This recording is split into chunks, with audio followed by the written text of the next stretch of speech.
Hello, are you okay? I am very relaxed after a yoga weekend. I've been pleasing myself and taking time out. It's something I'm much better at these days, just bloody doing it. And this episode of the Just Bloody Post It podcast, for those of us marketing our work on the internet, is all about those boundaries. Welcome, Elsie Owen. You'll find her as the people-pleasing therapist on Instagram. I am now thinking as I speak back to how I used to feel when I heard people say that, like, just do your own thing, be yourself on Instagram. And I used to sit there going, how? Like, what? How do I do that? And there is no one answer. That is the tricky thing for all of us. By day, Elsie works as a therapist, one-to-one with clients to transform their lives, a job she describes as very special. And by night, just kidding, her online brand is focused on people-pleasing and how to stop doing it. She uses Instagram to share tips on how to say no, establish boundaries at work, or stop taking responsibility for other people's feelings. It's good stuff. Elsie is a talented communicator and disciplined about her social media. She's taken her account from 0 to 14,000 plus followers in a year and a half. And now she's using that audience to grow her business by running courses. I'll pop some clickable details into the show notes if you'd like to know more. We're going to talk about how she's done it. It's been a joy to watch Elsie's account flourish, and her content's helped me to understand that I've been people-pleasing my whole life. It's a bit wow. I started our chat by asking her to explain what people-pleasing behaviour feels like. Saying yes to things that you know you don't want to do. That feeling of having a little internal voice that says, oh, don't really want to do that. Don't really want to go to that party because I don't actually like being in groups. Or I don't want to say yes to that piece of work because actually my diary is completely full. Not feeling able to listen to that part of you and going along and saying yes anyway.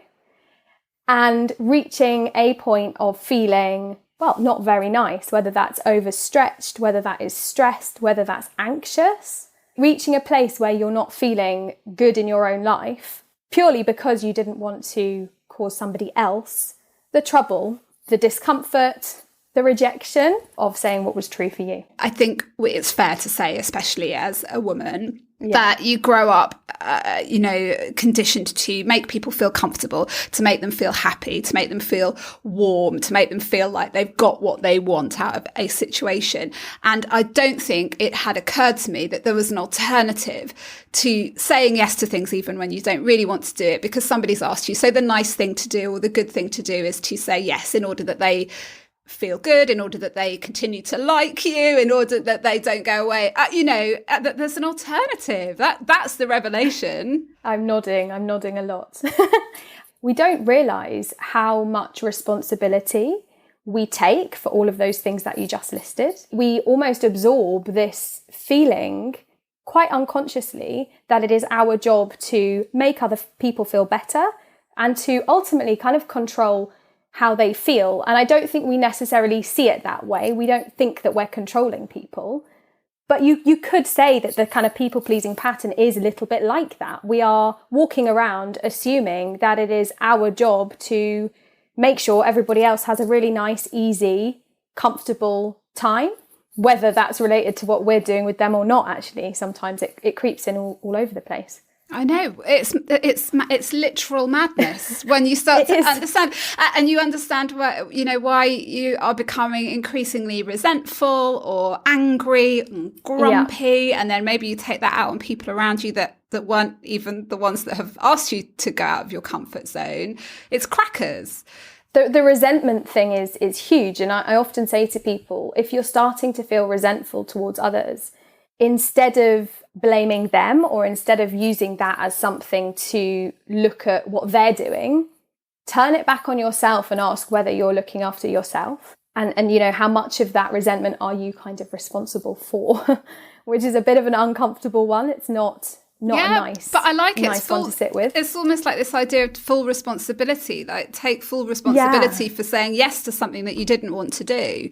And then you realise you have the power to maybe take a different path or make a different choice. And I love what you've said, that you didn't realise that there was an alternative, because that seems to be what happens with people, is that as you start to realise that actually there are people in the world that don't just say yes to everything, which means that when we do start to kind of put a boundary in place or say no to something we don't want to do, often, not always, often people don't respond in the hugely negative way that we thought they would, that we've kind of built that up in our minds to be something so much bigger than what it ends up being, particularly if those people are close to us and particularly if they have our best interests at heart, which lots of people in our lives will. And if you're just telling the truth, quite often that works out. It gives other people permission to do the same thing. Absolutely. Yeah. Does your understanding and special interest in this issue come from a place of personal experience, Elsie? Are you a kind of recovering people pleaser yourself? I think yes and no.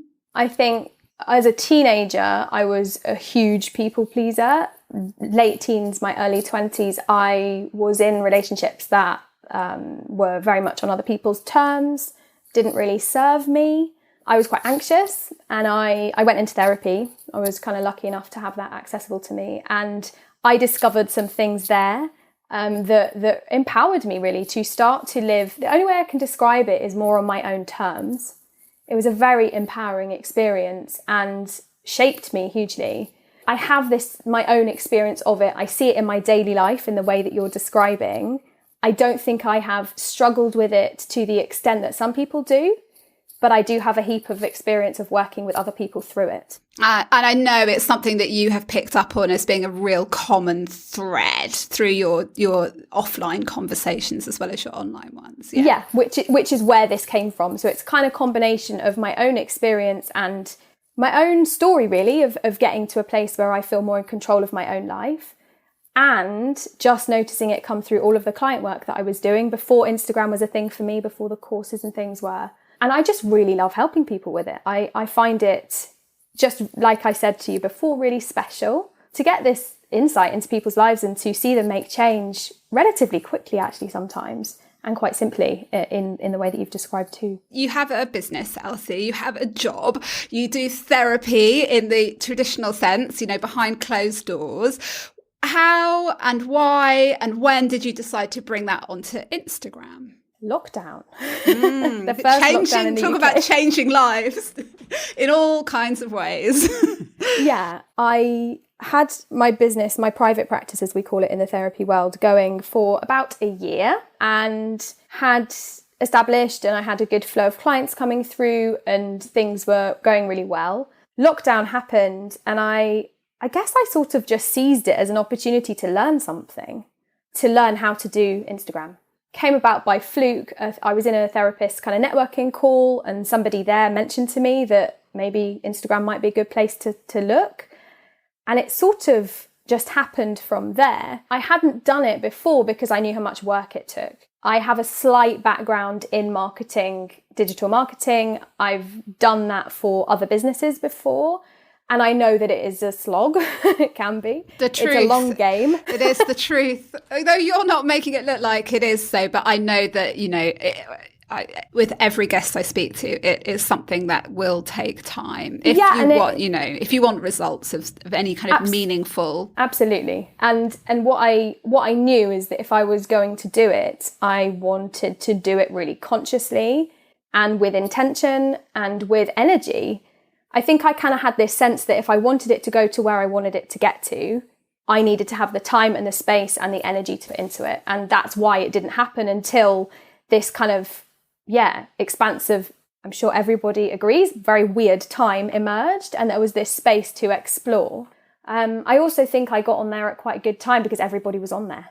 Yeah, I mean, it was transformative for my business in that sense of having this captive audience plus all of this time and attention that you could give because there was literally nothing else to do. So you went onto the platform with intention to grow an audience for your work.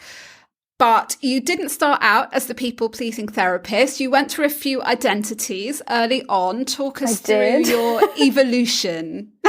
I think it is an evolution, isn't it? I think one thing that's really important to point out here, I feel, is that my intention was always to grow a second income stream. That's what I wanted to do. So I didn't go on there. Maybe at the beginning I did go on there. I think Elsie Owen therapist or therapy with Elsie or something like that initially. So maybe I did set myself up as a therapist initially. But over time, what emerged was that wasn't really doing anything.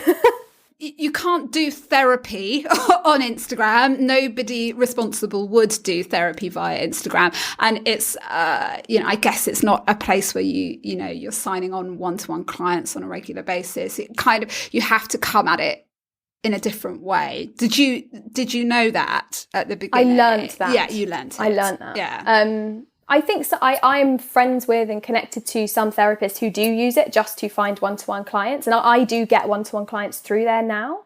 But no, I didn't know it at the beginning. I just sort of turned up, posted one of those classic, "Hi, I'm Elsie, this is about me," a bit about me, and connected with loads of other therapists. And that was all that was happening, really.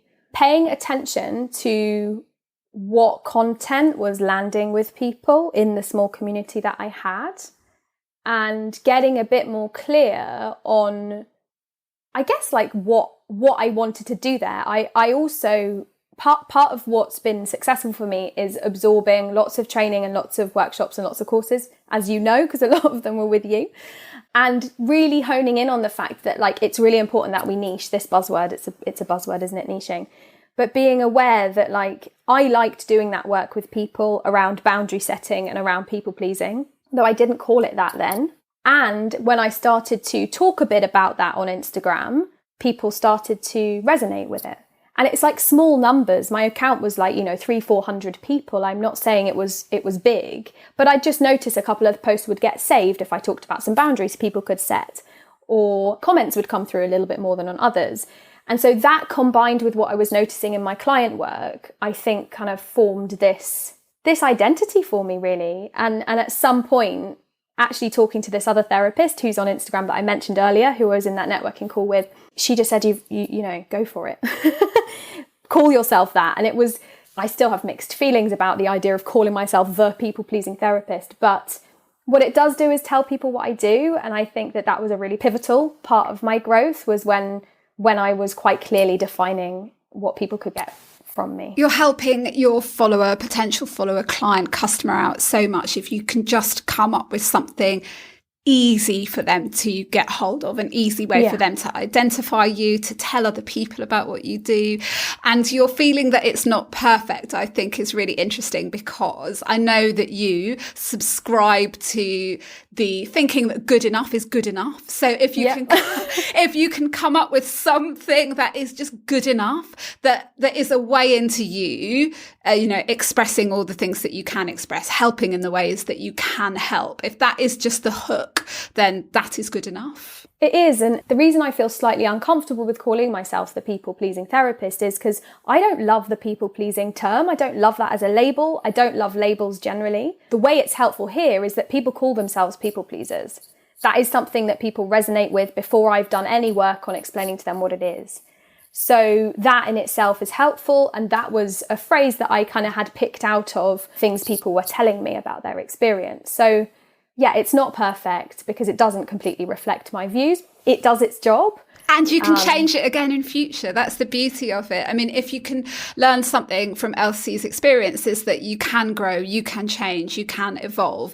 And I think that one of the reasons, or I know that probably the big reason you've been successful with your Instagram, is because you've used it as a market research tool in order to learn about your audience. I think that we have to, or I've had to treat it that way, because nobody has done what I'm doing before. Nobody has done what you're doing before in exactly the way that you do it. And that's the same for all of us, isn't it? So applying like any kind of externalized model or frame or prescription for what we should do is just not going to work, because there's nuance. There's so much nuance in how each of our communities forms and in how each of those people feels in relation to us specifically. So yeah, experimenting and just trying things out. And that's where the handle came from as well. It was me posting different things that I kind of thought of that then sort of started to resonate. I find this really interesting because I do quite a lot of marketing reading. I like to learn the theory. I like to know what people who've gone before me have learned about what they've done. But some of the really interesting little like DMs that I'll have with you, and you'll go, but that doesn't work for my audience. I've learned that this works for my audience. And that is a great takeaway to think, yeah, okay, so this is what clever marketing person A will say that you should do to have guaranteed success on Instagram. But like, wait a minute, that's just not at all the way my audience wants to be spoken to. What have you learned about an audience that might be shy, less obviously engaged, uninclined to invest in themselves? How does that then translate into effective marketing? I'm still learning. Just to put you on the spot, Elsie, if you could write the book on that one. How does it translate into effective marketing? Well, so something I'm trying to embody, I'm in the middle of a launch now as we speak, and something I'm trying to embody is gentleness. I'm starting to realise that kind of the salesy, quick action, kind of classic marketing tips that we might hear just don't resonate with the people that I'm talking to. I did a bit of an experiment. So the thing that I'm launching now is my course. And this is the third time I've done a launch, and it's been different each time. This time is very different in that I haven't really ever asked people to like sign up there and then from an email. Instead, it's like, just take a look at this and see if it's something you think resonates for you. See if this might be interesting. See if this might be able to help you. I've got this thing. I think it might be able to help you. Come and take a look. A kind of invitation in, as opposed to a kind of direct sales pitch like, you should buy this because this is going to help you. And in terms of, I mean, I don't like to pay too much attention to numbers and clicks and all of that, but in terms of my email campaigns, the ones that ask things like, just learn about it, have a look, have far more engagement than the ones that have said, sign up here, or here's where you join us. And obviously, as the launch goes on and as we get close to the time and the doors will close, I will get a little bit more directive, but I've been far less directive so far, and it's resulted in a lot more engagement, which I think is an interesting takeaway that I probably wouldn't have predicted. I think there's going to be lots of people listening to this going, oh, okay, that might apply to my people. What I would say is don't use that as a way to let yourself off the hook. If you do need to make a direct ask from people, like now's the time, buy this thing, it's available next week or not at all. Sometimes you need to say that. Often you need to say that. But also experiment with different messages and see how they land with your people. And look, people take a long time to decide to make a big purchase. In particular, the course you're talking about is quite, it's a fairly substantial investment. So people are probably going to need to feel comfortable that they've read about it, they've investigated, it's right for them. So how do you chat with them about it over the course of a few weeks or a month? By talking about it a lot. And you'll know this, I find it hard to keep showing up. And I think we all find it hard to keep showing up. But it is about doing what I can to create conversation about it. Just encouraging people to get in touch, encouraging people to chat with me. So I've had many more conversations in my DMs this time around about the course because I've been more, I don't know what I would describe it as. It is that gentle kind of inviting, yeah, like giving people permission to ask certain questions. Quite often people do need to be actually told. It might seem obvious to us, so people will ask if they've got a question, but sometimes you might need to say, if you're not clear about this, or if you'd like to discuss whether this is right for you, or then DM me, ask the question, I'm here. And it needs to be, so just going back to what you said about making sure that being gentle about it is not letting ourselves off the hook. Don't get me wrong, like the messages that say come and have a look are also combined with, this is when it starts, this is what you can do to sign up, here's where the information is, this is what it's going to be like. There's a lot of that as well. But people need to be told, like, click this button to ask a question, or reply to this story if you want to ask me, as opposed to just saying, I'm here for questions. I used to avoid that kind of thing because I thought it was quite patronising, like, click the link in my bio to sign up is like, well, obviously they know where the link is. I remember it was a real revelation for me when I read in some marketing book or something how really direct language, like go to page 7 and read this and then do that. These are the kind of like clear instructions people need. They will never just go, oh, I'll just go and Google their website and then find the sales page and then I'll find the button at the bottom of the sale. It doesn't happen. It's like, go to this link, click on that thing, you will get the thing.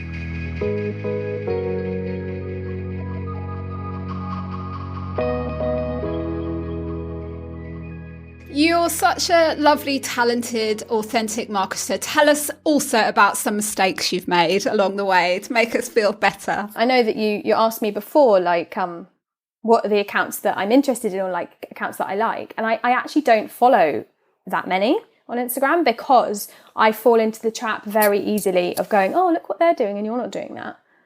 Or, you know, they've got X many sales. It looks like they've got loads of people signed up and you haven't. So the comparison thing all the way along, all the way through has been there. And it's something that I try to navigate as best I can and is easier on some days and is harder on others. But just trying to hold on to the fact that I am in my own lane. I'm doing my thing. Nobody else does it the same way as I do. And I don't do it the same way as them. And that is fine. And that's okay. And it's good enough. You're the second person in 2 days who's talked about their lane and staying in their lane, but it is just the thing when you can keep hold of it. I suffer from comparisonitis as well. And I think it's actually led to me spending less time in Instagram because I'm not very good at exercising those things like unfollowing or muting content. Or again, it's probably a slight people pleasing thing of, you know, the idea of unfollowing somebody would be just like harsh. So as a result, if I'm going through a period of time where I'm feeling that stuff, then I tend to not spend as much time in the app. Going back to people pleasing, how might that manifest itself on social media for people? I think it is anything really that you continue to do despite the fact that it isn't very nice for you. That's, you know, not making you feel good. I've had actual direct interaction with people on Instagram, you know, other creators or therapists or whatever. And I've found myself actually not feeling that good when I'm looking at their stuff for whatever reason. And it's much more about me than it is about them. And then I'm in this predicament and I'm like, do I, like you just said, unfollow them and seem rude to protect myself? Like, how do you navigate that? And I think that it's a case by case situation, really. But people don't usually really notice. Nobody notices. No, they don't. And actually, we shouldn't. It really is none of our business why somebody chooses not to follow us anymore. If it's not the right time for them, if they're not able to explore what you're offering for whatever reason, or they would like to be doing what you're doing and they can't because they're not at that point in their life where it's possible for them for whatever reason, or they just find the fact that you're out there on the internet, they're not ready for it and they can't care. And if that's the reason why somebody can't follow you anymore, then, you know, we should be happy for them, really. But it's very difficult to apply. There seems to be something very final about unfollowing, which I suppose is why they give you the mute function, but it's just a case of being disciplined enough to use it. So I guess I mute without actually muting. I just choose not to look if I'm finding it difficult. And I would, you know, recommend that people do not feel guilty for that. Absolutely. And I probably also spend less time in the app than I used to for similar reasons to what you describe. And I again, like going back to sort of not following all the kind of like standard marketing advice that's out there, something I don't do very much is engage with other people on Instagram. I've really stepped away from it too, Elsie. It's just such a time suck. And you're having to look at a lot of other people's content, which makes you question what you're doing yourself. And I have just decided to come at it from a place of creation. Like, what can I put out there? And then once I've put something out there, if people are engaging with it, then it's down to me to engage back because that's the right thing to do. But so I'm coming at it from a place of what can I put out there that I'm proud of and that is helpful and that helps my business. And it's probably channeling your energy in a much better place, right? Like you're probably serving the people that are in your community better.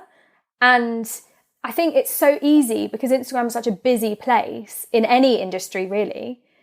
it's so easy to lose sight of what your lane actually is and kind of go a bit wayward thinking, oh, I ought to be doing what that person's doing, or they teach it in that way, so should I do that? And I think that's another mistake that I probably made early on, was like thinking that I had to fit in with what everybody else was doing, as opposed to letting this sort of organic process evolve. I am now thinking as I speak back to how I used to feel when I heard people say that, like, just do your own thing, be yourself on Instagram. And I used to sit there going, how? Like, what? How do I do that? And there is no one answer. That is I guess, the tricky thing for all of us. However, trying to create some space to just be experimental with what you're doing so that you can work out what feels nice for you, but you can also work out what is received well by other people, it becomes a bit easier. But I don't find Instagram easy even now. When I'm in a flow with it, it's easier. When I'm in a flow of like output, but if I stop or take a bit of a step back, it can be quite hard to get back in, because that is when you start questioning yourself and asking whether you're being a fool or whatever it might be that given day, being on the internet. It's hard, but waiting for somebody to give you the answers and tell you what will work with your audience, nobody can. The only way through it is through it, and to start showing up, putting some stuff out there, talking to people. But don't spend time on accounts that don't make you feel good, just simply aren't interested in and don't enjoy quite often. It's the problem. Yeah, it's that. I can remember doing that, like being told from somewhere that I ought to engage with 3 accounts a day that are, in my niche, so I can start getting seen. And then I'd find myself like looking for accounts that I actually resonated with, which didn't really exist that much without some really deep searching. Just not having a great time of it. Like, it just wasn't fun. It wasn't enjoyable. And I think finding a way to enjoy being there, enjoy being on the platform, is really useful. I like to go on there and just like see what Fern Cotton's been up to some days, and that's enough. I love her. She's great. She's good at Instagram, isn't she? She's really good at social media. Yeah, she's got a lovely business flourishing as well. Yes, she has. Yeah. The other thing that I think, another mistake, I'll just add another one in there if it's helpful, is paying. So I didn't really get too much into the trap of worrying about like followers leaving and follower numbers, but I've only just really detached myself from email unsubscribes. They hurt. Everybody's human. If I get a bit of a flurry of them, because when I'm sending a lot of emails out around courses, then, you get the unsubscribes, because if you're not sending emails, people don't unsubscribe, but you're also not sending emails. So nothing good is happening. But yeah, it can hurt a little bit, but I don't find them more hurtful than an unfollow. Oh, I do. I don't know why. I think maybe it's because I feel like emails are a bit more personal. I think I put a bit more of myself into my emails. And like that thing of like what helps me is trying to remember that I am not what I've created. What I'm putting out there is not me. It's part of me. It's like it is because it's from me, but it's not completely who I am. So somebody unsubscribing from my email or, leaving my community on Instagram, that's not a direct reflection of me in who I am as a person. And that's only a recent thing that I've kind of managed to grasp.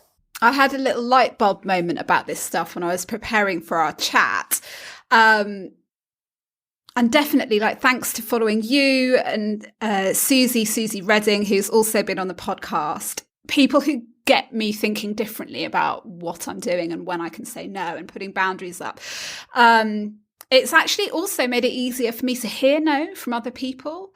And, I invite lots of people onto the podcast, and, I try not to be timid in who I'm inviting. I invite people who, have got great books out and big followings, and you just go for it. You never know who's going to say yes, but quite often people say no. And I think there would have been a time where I would have been a little bit crushed by no's, and I would have taken it to have been a reflection on me, like, I'm crap, my podcast is crap.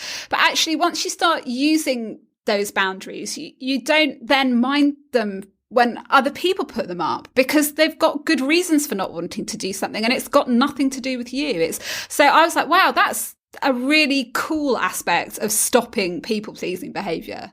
Absolutely. And I think what you've highlighted there is the fact that this sort of rejection thing fits into the people-pleasing pattern hugely, both fearing rejection from others, like you're describing, and not wanting to cause it to others, so not wanting to reject or be rejected. And when we start to get a bit more okay with one side of that, the other side also gets easier, doesn't it? And you can know that actually somebody saying no to you, your podcast invitation, is literally nothing to do with you.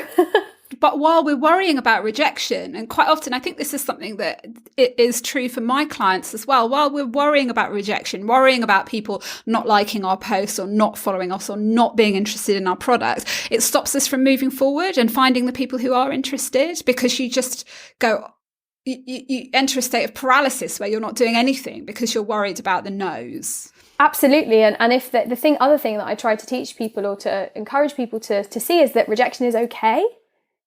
Like, it is all right, and there are totally survivable. Like, it is utterly survivable. And you know, in the world of therapy, and as a therapist on Instagram, I feel like it's very important to flag also that, you know, this stuff is often very deep rooted for people and needs some time and some validation. You know, so it's not to kind of shame ourselves out of feeling rejected, but to just kind of gently encourage ourselves, take ourselves by the hand and just say, actually, is this so bad? Like, maybe it's okay. It reminds me of the idea of just bloody posting it. It all comes back to that, I think you'll find, Elsie.